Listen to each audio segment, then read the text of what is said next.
శ్రీమాత్రే నమ. జయ గురు దత్తాత్రేయ నమ. ఈ వీడియోలో మనం ధనుసు రాశి వారికి డిసెంబర్ 2 నుంచి 29వ తారీఖు మధ్యలో మకర రాశిలో ప్రవేశించబోతున్నటువంటి శుక్రగ్రహ సంచారం ఈ ధనుసు రాశి వారి మీద ఎటువంటి ప్రభావాన్ని చూపబోతుంది అని పరిశీలించినప్పుడు జాతకుడికి ఒక విధంగా కుటుంబపరమైనటువంటి సంతోషాన్ని ఆనందాన్ని కలిగించే అవకాశం ఉంది. కుటుంబంలో ఏదో ఒక శుభ కార్యక్రమం, అది వివాహ వేడుక, నిశ్చితార్థమా, పుట్టినరోజు సందర్భంగా ఏదో ఒక ఫంక్షను మీ కుటుంబంలో చాలా అట్టహాసంగా చాలా గ్రాండ్గా జరిగే అవకాశం ఉంది. అలాగే గతంలో మీ కుటుంబం నుంచి దూరమైనటువంటి ఒక స్త్రీ, అంటే మీ యొక్క సిస్టరో, కోడలో, అత్తగారో ఎవరో ఒకరు మళ్ళా మీ కుటుంబంలో ఈ శుభ కార్యక్రమం సందర్భంగా తిరిగి మళ్ళా మీ కుటుంబంలో కలుసుకోవడం జరుగుతుంటుంది. అంటే ఎవరైతే మీ కుటుంబం నుంచి దూరంగా ఉంటున్నారో వాళ్ళు మీ కుటుంబం నుంచి దూరంగా వెళ్ళిన తర్వాత, అంటే అది విదేశంలో ఉండొచ్చు, ఫారిన్ కంట్రీలో ఉండొచ్చు, వేరే దూరంగా ఉండొచ్చు, వాళ్ళు చాలా విశేషంగా ధనవంతులై ధనం సంపాదించి సడన్గా మళ్ళీ మీ కుటుంబంలో బంధుత్వాన్ని కలుపుకునే ప్రయత్నం చేయడం జరుగుతుంది. దానికి మీరు కూడా అంగీకరిస్తారు. ఈ కారణంతో వాళ్ళు మీకు మీ కుటుంబానికి విలువైనటువంటి కానుకలు ఇవ్వడం, పరస్పరం స్త్రీల అనురాగాన్ని పంచుకోవడం జరిగే అవకాశం ఉంది. ఇది ఈ రాశిలో ఉన్నటువంటి మగవారి కన్నా స్త్రీలకు ఎక్కువ సంతోషదాయకంగా ఆనందదాయకంగా ఉండే అవకాశం ఉన్నది. అలాగే కుటుంబంలో జరగవలసినటువంటి వేడుకకి మీరు మీ యొక్క స్థాయిని మించి ధనాన్ని ఖర్చు పెట్టడం జరుగుతుంది. చిన్నదన్నా పెద్దదన్నా ఏదన్నా అవ్వచ్చు, మొత్తం మీద ఆర్థిక పరంగా మీరు ఎక్కువ ధనాన్ని వ్యయించేయడం, ఈ ఖర్చు లేదంటే ఈ వేడుక 10 మంది దృష్టిలో ఆకర్షించబడి మీ యొక్క నేమ్ అండ్ ఫేమ్ పెరగడం జరుగుతూ ఉంటుంది. అంటే సాధారణంగా ఈ ధనుసు రాశి వారు ఏదైనా ఒక కార్యక్రమం చేపట్టినప్పుడు తన ఐడెంటిటీ ఉండే విధంగా ఖర్చు పెడతా ఉంటారు అన్నమాట. సో అది ఏదైనా ఒక వాహనం కొన్నా, ఖరీదైన వాహనం కొనడం, వాళ్ళు చాలా సందర్భాల్లో ఈ ధనుసు రాశి వారు, అంటే ఇది అందరూ ఒక విషయంలో కాదు, సొసైటీలో వారి యొక్క పలుకుబడి పెంచుకోవడానికి ఏదన్నా ఒక బార్కి వెళ్ళినప్పుడు, ఫంక్షన్కి వెళ్ళినప్పుడు ఖరీదైనటువంటి మద్యాన్ని కొండే, అంటే పార్టీ చేయడం కానీ వాళ్ళు తాగడం కానీ జరుగుతుంటుంది. అంటే ఇది ఇంచుమించుగా ఒక స్థాయికి అందనట్టుగా ఒక 50,000 60,000 ఖరీదు చేసే మద్యాన్ని కొంటుంటారు. అంటే వాళ్ళకి అలవాటు లేకపోయినా ప్రెస్టేజ్ నిమిత్తం ఆ విధంగా ఖర్చు పెడుతుంటారు అన్నమాట. అంటే ఇప్పుడు ఆ సందర్భం ఈ శుక్రుడి స్థితి ధనస్థానంలోకి రావడం వల్ల వారి యొక్క హోదాని అందరికీ తెలిసే విధంగా ఈ విధంగా వాళ్ళని వాళ్ళు హైలైట్ చేసుకునే ప్రయత్నం చేస్తారు. దాని తర్వాత ఏంటంటే మరి లాభాధిపతిగా ధనస్థానం కాబట్టి ఓకే, ఇప్పుడు అనుకున్నవన్నీ జరుగుతాయి, దూరమైన మిత్రులు కలుసుకుంటారు, ఫారెన్ మనీ వస్తుంది.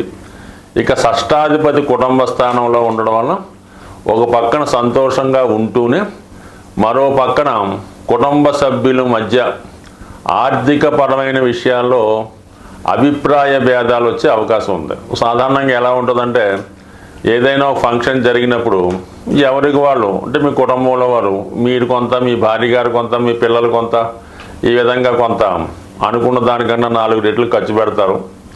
తీరా ఈ ఫంక్షన్ అయిన తర్వాత ఏవో కొన్ని బిల్లులు వాళ్ళకి ఇవ్వాల్సినవి వీళ్ళకి ఇవ్వాల్సినవి ఉంటాయి కదా, అప్పుడు స్టార్ట్ అవుతుందన్నమాట ఈ ఫైనాన్షియల్ ప్రాబ్లమ్స్లో ఉన్నటువంటి డిస్ప్యూట్స్.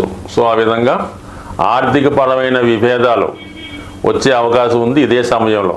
సో దాన్ని బట్టి ఏం చేస్తారంటే మీరు ఎంతో కొంత బడ్జెట్ వేసుకొని ఆ విధంగా ఖర్చు పెట్టుకుంటే చాలా వరకు ఓకే. ఏమాత్రం బడ్జెట్ చేసినా దీని ప్రభావం చాలా కాలం మీ మీద ఉంటుంది. ఇంకా ఇది ఒక యాంగిల్ అయితే, దాని తర్వాత ఏంటంటే మరి శుక్రుడు ధనస్థానంలో ఉండడం, కుజుడు మరి అష్టమ స్థానంలో నీచపడి ఉన్నాడు.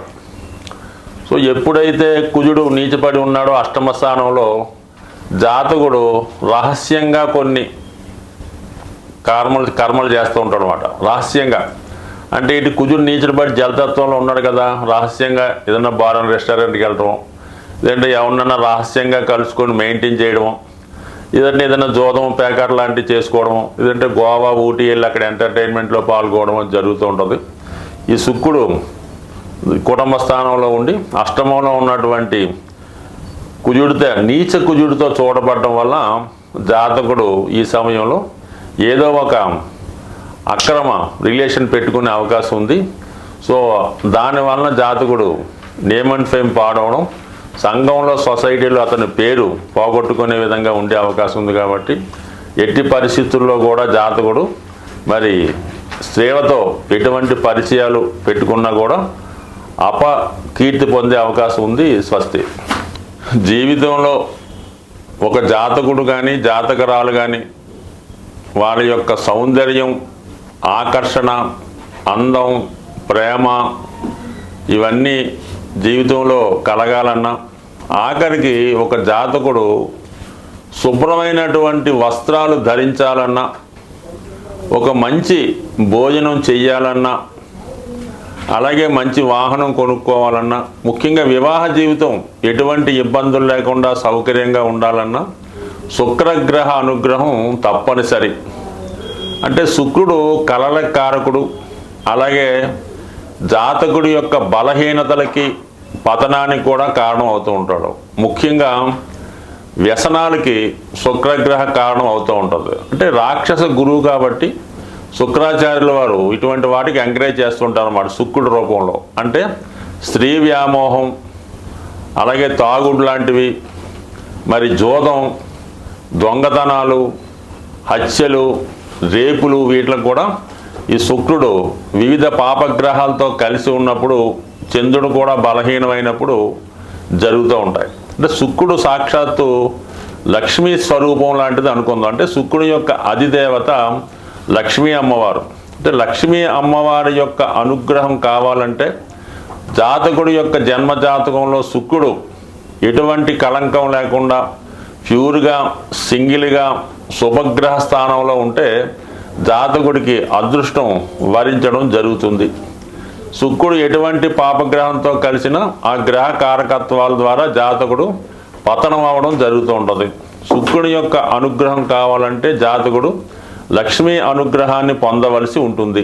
అది పొందాలంటే జాతకుడు స్త్రీలతో గౌరవప్రదంగా వ్యవహరించాలి, భార్యని భార్యగా గౌరవించాలి, తల్లిని తల్లిగా గౌరవించాలి, ఇతర స్త్రీలను కూడా తల్లితో సమానంగా చూడాలి.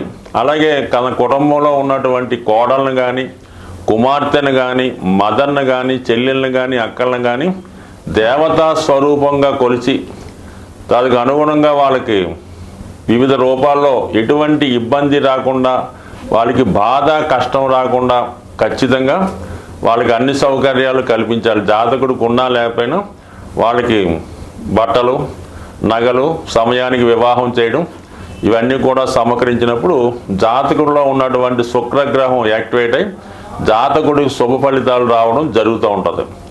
ఒకవేళ మీ కుటుంబంలో మీరు ఎంత ఉన్నత స్థాయిలో ఉన్నా, మీ కుటుంబంలో ఉన్నటువంటి స్త్రీలకి ఎంత సౌకర్యంగా చూసినా మీ సిస్టర్కో, మీ అక్కగారికో, మీ కుమార్తెకో సమయానికి వివాహం చేయకుండా ఉంటే అది కన్యశాపం అనే ఒక శాపం తగులుతూ ఉంటుంది. అంటే ఇది శుక్రగ్రహ ఆగ్రహానికి గురవడం జరుగుతూ ఉంటుంది. ఆ కారణం వల్ల ఏంటంటే కుటుంబంలో శుభకార్యాలు వాయిదా పడుతుంటాయి, ఆర్థిక పరమైన ఇబ్బందులు రావడం జరుగుతూ ఉంటుంది. సాధారణంగా చూడండి, ఎవరి కుటుంబంలో అయినా ఆ కుటుంబంలో స్త్రీలకి వివాహం ఆలస్యం అవుతుందంటే ఖచ్చితంగా ఆ కుటుంబంలో ఆర్థిక సమస్యలు ఉంటాయి, లేదంటే ఆ కుటుంబ యజమాని బాధ్యతారహితంగా వ్యసనపడి ఉండడం జరుగుతుంటుంది. ఇవన్నీ తొలగాలంటే శుక్రగ్రహ అనుగ్రహం నిమిత్తం ప్రతి శుక్రవారం, కొన్ని ప్రాంతాల్లో గురువారం, ఎప్పుడైనా పర్లేదు, ఆ రోజు లక్ష్మీ అమ్మవారి అనుగ్రహానికి అమ్మవారిని విధి విధానంగా పూజ చేస్తూ మరి ఖచ్చితంగా లక్ష్మీ స్తోత్రం, శ్రీ సూక్తం, కనకదారా స్తోత్రం లాంటివి చదువుతూ కంపల్సరిగా విష్ణు సహస్రనామాన్ని కూడా పారాయణ చేయాలి. ఎప్పుడైనా సరే లక్ష్మీ అనుగ్రహం కావాలంటే విష్ణుమూర్తి అనుగ్రహం తప్పకుండా ఉండవలసిందే. అది లేకుండా కేవలం లక్ష్మీ అమ్మవారిని పూజిస్తూ లక్ష్మీ స్తోత్రం చదివినంత మాత్రాన లక్ష్మీదేవి అనుగ్రహం ఎట్టి పరిస్థితుల్లో కూడా వచ్చే అవకాశం లేదు. కేవలం వెంకటేశ్వర స్వామిని ఆరాధించడం వల్లే మీకు పద్మావతి అమ్మవారి అనుగ్రహం లభిస్తుంది. ఈ చిన్న టెక్నిక్ గమనించండి, ఆ విధంగా వెళ్ళండి. దాంతోపాటు శుక్రునికి అనుకూలమైనటువంటి వజ్రాన్ని ధరించడం వల్ల, అది చాలా ఖరీదైంది, ధరించలేని వారు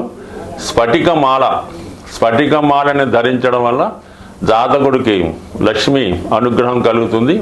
అతనిలో ఉన్నటువంటి బలహీనతలు తొలగి, అంటే ఏదైనా స్త్రీ వీక్నెస్ ఇంకో బలహీనత ఉంటే దాని నుంచి బయటపడే విధంగా ఈ స్ఫటికమాల అతనికి సహకారపడుతుంది. అలాగే అనుకూలం ఉన్నవాళ్ళు స్ఫటికంతో తయారు చేసినటువంటి శివలింగాన్ని, చిన్నది 1 ఇంచి 2 ఇంచుల పరిణామంలో కానీ, స్ఫటికంతో చేసినటువంటి శ్రీచక్రాన్ని కానీ మీ పూజా మందిరంలో నిత్యం పూజించుకోవడం వల్ల ఖచ్చితంగా మీ యొక్క ఆర్థికపరమైన సమస్యలు, కుటుంబంలో ఉన్నటువంటి వివాహపరమైన సమస్యలు, స్త్రీ దోషం, స్త్రీకి ఉన్నటువంటి శాపం కానీ, స్త్రీ శాపం కానీ, మాతృశాపం కానీ తొలగి ఆ కుటుంబం ఖచ్చితంగా మరి చక్కగా లక్ష్మీ కళతో మంచి నేమ్తో ఉండే అవకాశం ఉంది. బట్ ఏదైనా ఖచ్చితంగా మాత్రం శుక్రగ్రహ అనుగ్రహం కావాలంటే స్త్రీలను గౌరవించవలసిందే. స్వస్తి.